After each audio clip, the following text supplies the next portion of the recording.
Bonjour à tous, bonjour à toutes et merci de m'accueillir chez vous, j'espère que vous allez bien. Pour couper un petit peu avec le contexte actuel, je vous avais proposé plusieurs sujets à travailler. Vous avez été nombreux à vouloir regarder sur la situation de Michael Jackson. Alors, je sais que ça a été vu, revu, travaillé, retravaillé par nombre de collègues. Voilà, pour ma part, en tout cas, c'est un sujet que je n'ai jamais travaillé. Je vais l'évoquer avec vous, bien sûr, dans le respect de vos demandes et effectivement. J'ai plutôt envie de le regarder avec un sens profond dans le sens où on va plutôt lui poser la question, à savoir s'il y a des choses à savoir, s'il veut nous dire quelque chose dans la correspondance de l'oracle. Alors pour ce faire, j'ai choisi l'oracle de la sorcière noire et voir s'il est d'accord, bien sûr, vibratoirement, pour nous dire ce qu'il a à nous dire, nous dévoiler, ou si nous sommes capables, bien évidemment, d'écouter ou d'entendre la réalité sur son état physique. Donc nous allons le demander ensemble. Est-ce que Michael Jackson est bien présent physiquement encore, présent sur Terre, bien sûr, parmi nous? Est-ce que Michael, tu es encore présent parmi nous, physiquement, bien sûr?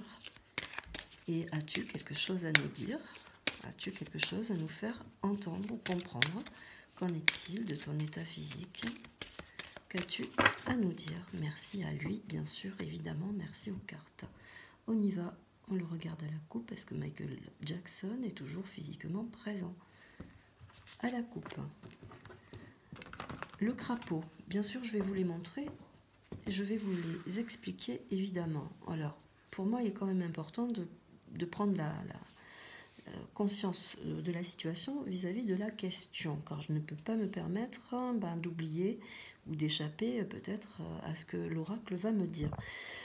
Dans le crapaud, chiffre 8, c'est le grand univers, mais c'est aussi la transformation. Le crapaud, lui, c'est un mal pour un bien. C'est la transformation telle qu'on l'évoque dans le sens de la décrépitude, mais aussi dans le sens d'une autre transformation pour se cacher, pour aller peut-être aussi se protéger. La transformation se fait d'un état à un autre. Le crapaud, là, vient nous donner la direction suivante, c'est que quelquefois, il faut se rendre dans un état différent, ou se transformer sur un état différent pour pouvoir aussi se protéger. Un mal pour un bien, c'est le remède également, c'est la potion, ce qui veut dire que on a peut-être aussi là dû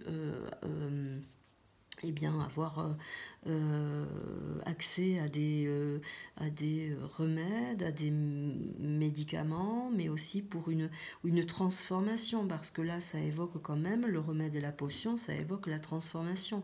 Le crapaud, lui, dans son sens, dans le sens de l'oracle, évoque quand même qu'il va falloir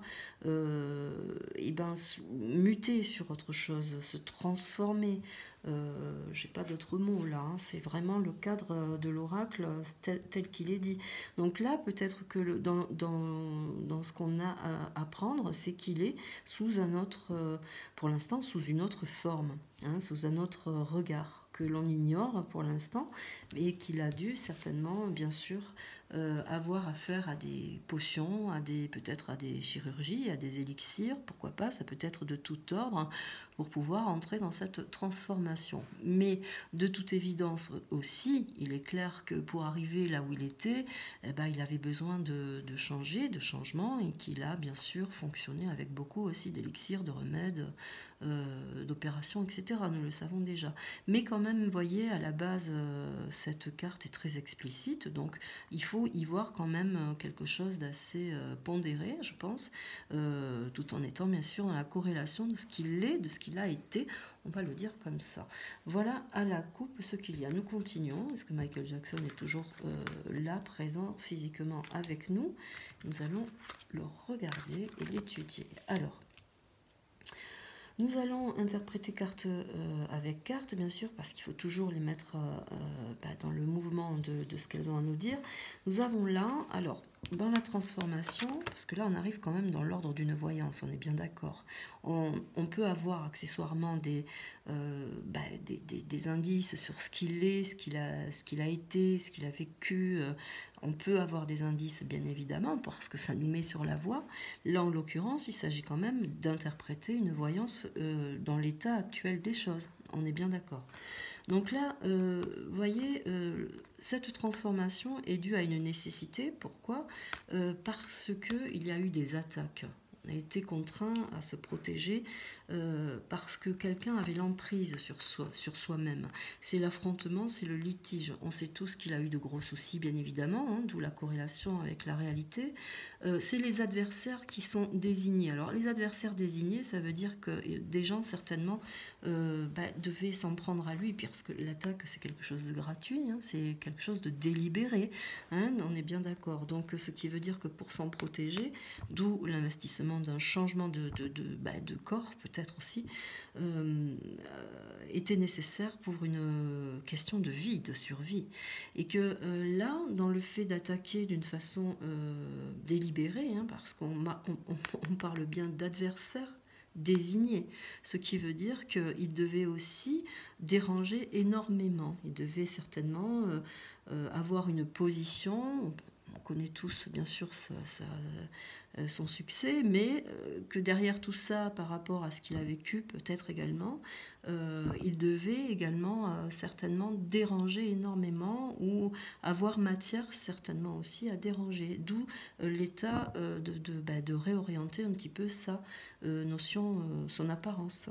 Là, à l'opposé, nous avons les vipères, ce qui veut dire que c'était vraiment quelque chose qui le mettait en danger. Il était en danger, cet homme. Hein, la langue fourchue qui communique, c'est également tout ce qui est ragot, médisance, on le sait, la langue de vipère. Hein. Mais c'est aussi investir les choses d'une façon mauvaise, nocive, toxique contre quelqu'un par méchanceté, évidemment, hein, pour une attaque bien précise, pour une attaque délibérée, on est bien d'accord. Donc certainement qu'on va le savoir hein, progressivement, mais certainement qu'il devait y avoir beaucoup d'autres choses à savoir là derrière, et que le mutisme dans lequel il s'est plongé nécessite peut-être une grande protection pour lui-même. Nous allons le voir. Je parle avec les cartes, hein, je vous les montre, je ne fais que ça. La quatrième carte, nous allons la mettre en relation avec le crapaud. Elle viendra bien sûr synthétiser les deux autres en opposition. Nous aurons l'inaction et le silence. Bien évidemment, nous y sommes. Hein. Cette mutation, ce changement, cette transformation exige bien sûr cette absence. Hein. Inaction et silence, c'est aussi là, vous voyez, dans la fonction de l'oracle, cette absence-là nécessite aussi un long silence, mais aussi un endormissement, le fait qu'on soit en sommeil, en veille, mais c'est aussi le profond sommeil, hein, bien évidemment. Là, le fait d'avoir muté, alors je vous montre bien les cartes, parce que vous voyez, le fait d'avoir tenté une transformation aussi également, peut-être, hein, par rapport à une exigence physique ou fatigue ou de fragilité, on ne sait pas. Le fait d'avoir accès à des remèdes, à des potions, peut avoir aussi provoqué quelque chose de compliqué, vous voyez, de comateux, cette absence est bien marquée, là, vous voyez. Donc on a quand même beaucoup d'indices là déjà qui sont bien sûr avec la réalité. Nous aurons les noces, celle-ci est très importante. Pourquoi? Parce qu'elle a deux significations bien sûr bien spécifiques. Alors la noce, c'est le pacte, mais c'est aussi l'âme sœur avec le contrat d'âme. C'est-à-dire que dans sa fonction d'artiste, il a dû certainement faire des contrats au départ avec des exigences bien particulières, parce que le contrat d'âme, c'est bien ce que ça implique. Ce n'est pas là vendre son âme au diable, hein, je le précise, hein, pas du tout. Mais c'est aussi rompre avec un contrat d'âme. Pourquoi? Parce que nous avons le chiffre 9. Ça veut dire qu'à un moment donné, on a dû couper court à beaucoup de contrats, mais aussi à des exigences de contrat d'âme, pour une finalité, parce que ça ne correspondait plus à la réalité de ce que l'on souhaite, bien évidemment. Le parcours est différent, qui ne rentre plus dans la condition de ce que l'on est aussi également. Le contrat d'âme, c'est ça. Donc il faut s'en protéger, parce que c'est toujours à double tranchant. Là, en l'occurrence, dans cette carte-là, elle aura une deuxième signification, qui sera que peut-être pour exiger d'une transformation, je m'en réfère toujours à mes cartes, pour exiger d'une transformation, il a fallu signer un contrat d'âme également. voilà, et le contrat d'âme, dans ces cas-là, la noce symbolise que eh ben, on a légué notre âme entièrement et avec grande confiance à quelqu'un de supérieur ou à quelqu'un d'une entière confiance pour pouvoir bien sûr vivre dans une paix certaine. Vous voyez, ça peut être ça. C'est un oracle, je parle avec les oracles, je ne fais rien d'autre, je le répète. Voilà, nous allons en mettre une autre sur l'attaque pour savoir exactement, et on remercie bien sûr cet artiste de nous répondre. Pour l'instant, ça évolue plutôt pas mal. Le sacrifice, vous voyez ? Je vous disais tout à l'heure qu'il a fallu peut-être acter les choses d'une façon différente. Pourquoi? Parce qu'avec la noce et le chiffre 9, c'est la fin d'une situation. Avec la transformation, c'est quitter ce que l'on a été. Le sacrifice, c'est aussi là, c'est indiqué, la résignation et l'abandon.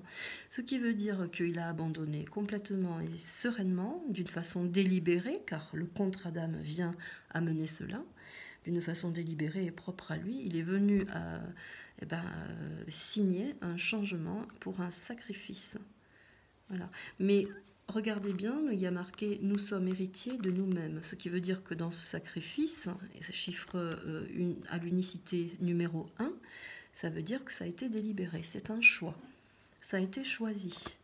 Se résigner à changer de situation dans le sacrifice peut avoir une correspondance de survie, bien évidemment, ou de vie, ou de mise en danger tel que on le sait, hein, tel qu'on le conçoit. Voilà, je continue, nous allons en mettre une autre. Alors celle-ci était là, le sacrifice et l'attaque. Je reviens dessus, pardonnez-moi, ça c'est toujours important, vous le savez. Regardez l'attaque. Pour exiger, alors chiffre 6, hein, pour voilà, donc c'était vraiment quelque chose qui était profond, qui était très fort, hein, peut-être même jusqu'à exiger de sa vie. Hein. Là, dans l'exigence des deux cartes, c'est aboutir à un sacrifice tel que d'imaginer bien sûr la mort, hein, que ce soit bien clair, résignation, abandon, c'est d'imaginer la mort pour pouvoir se protéger d'une emprise. N'oublions pas les cartes, hein. Contrat d'âme, donc ça peut être avec n'importe quelle signature, mais aussi là sous une emprise, une attaque délibérée, hein, qui nécessite bien sûr une protection. Se sacrifier, c'est aussi décider pour soi d'une protection, hein, bien évidemment. Allez, on continue. Nous aurons à l'opposé avec la vipère, l'enchanteresse. Vous voyez, enchanteresse, contrat d'âme, vipère. C'est qu'un travail a dû être fait aussi sur lui. Alors ça, c'est une possibilité. C'est l'oracle qui le dit. Hein, parce que l'enchanteresse, c'est tout ce qui est l'élixir du pouvoir, de la séduction. Voilà, c'est noté. Hein, c'est le filtre d'amour, vous voyez. Et c'est aussi, puisque nous parlons quand même là avec le crapaud de transformation, c'est aussi que là, on vient nous annoncer quand même que beaucoup de substances ont été ingérées. On vient le dire, hein. On vient le ressoutenir. Hein. Élixir d'amour, le remède, la potion. Donc, c'est aussi peut-être pour garder une certaine jeunesse. Je ne sais pas du tout. Hein. Moi, je ne fais que lire là. On va quand même se concentrer davantage et poser une carte au centre sur les âmes sœurs et le contrat pour savoir si vraiment il y a eu quelque chose ou il y a quelque chose à savoir. De plus, le passé, vous voyez. L'âme sœur, le contrat. Voilà, on a tout. Je vous la remontre, bien sûr. Voilà. On a tout passé sous silence. Ça fait partie du passé. Voilà, ça fait partie du passé. Je pense que là, on peut considérer quand même que tout ce qu'il a été, tout ce qu'il est, fait partie du passé. En tout cas, dans ce qu'il était, dans sa fonction prioritaire, hein, en tant qu'artiste, bien évidemment. Hein. On continue. Qu'y a-t-il à savoir? Est-ce que Michael est toujours parmi nous? Souhaite-t-il nous le dire d'abord? Fragilité. Incertitude, instabilité. Fragilité. Un état de fragilité, mais aussi, bon, on sait tous hein, qu'il avait plus ou moins quand même beaucoup de... Parce que je pense que c'était quelqu'un qui était touché hein, quand même par beaucoup de choses, qui avait une hypersensibilité déjà à fleur de peau, qui avait un esprit assez lumineux quand même, hein, qui touchait quand même une certaine spiritualité. Hein. Je reviens dessus, mais je pense que c'est ça aussi beaucoup, hein, parce que cette souffrance, cette fragilité peut venir de là également.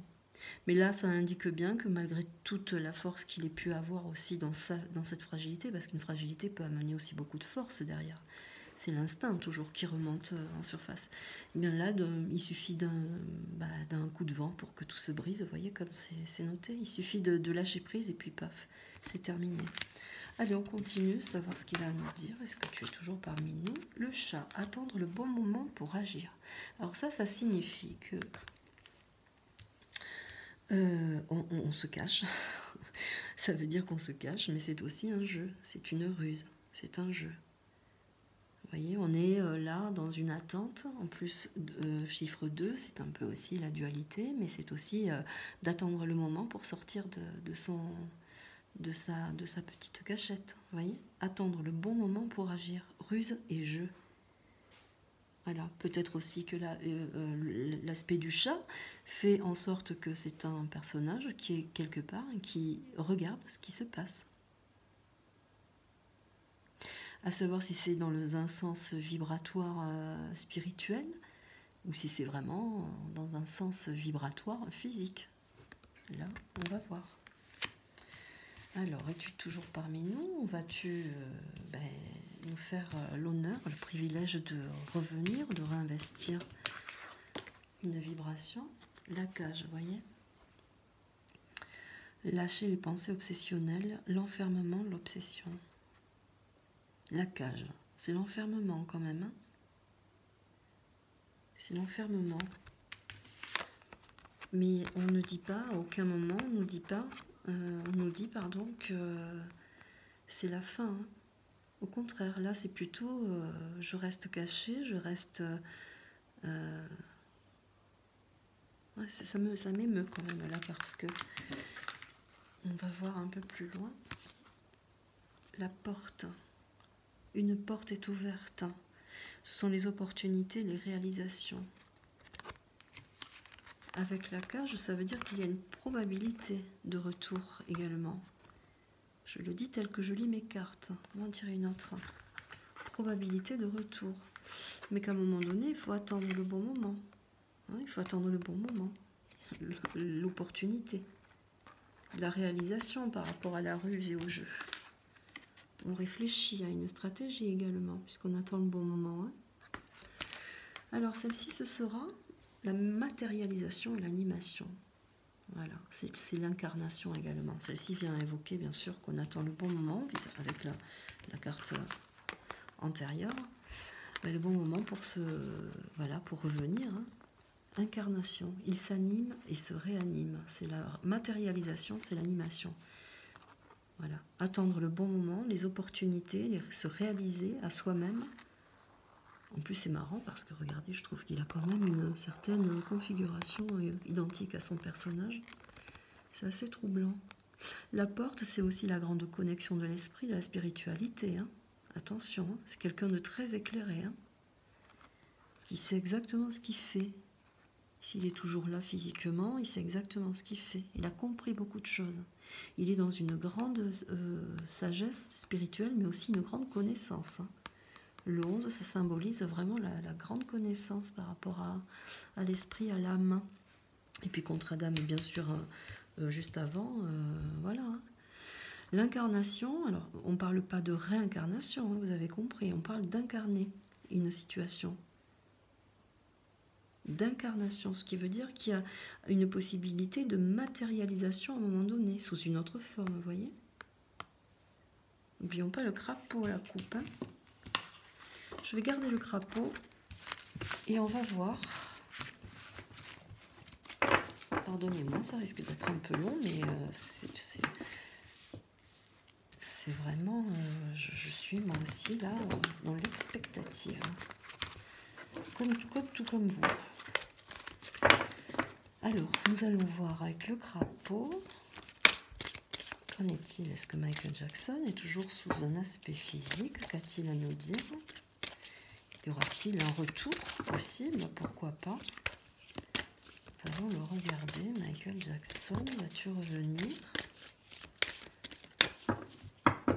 Merci à lui de nous répondre. Qu'y a-t-il à savoir? Michael Jackson avec la coupe au crapaud. Avec le crapaud et la coupe, nous aurons le chat. Vous voyez, ça revient.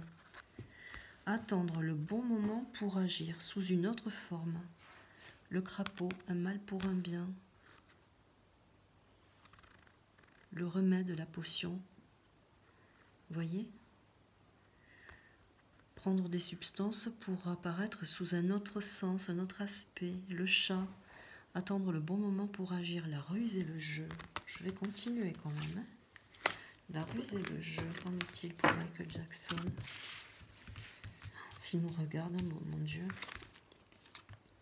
Nous aurons à nouveau l'attaque, vous voyez?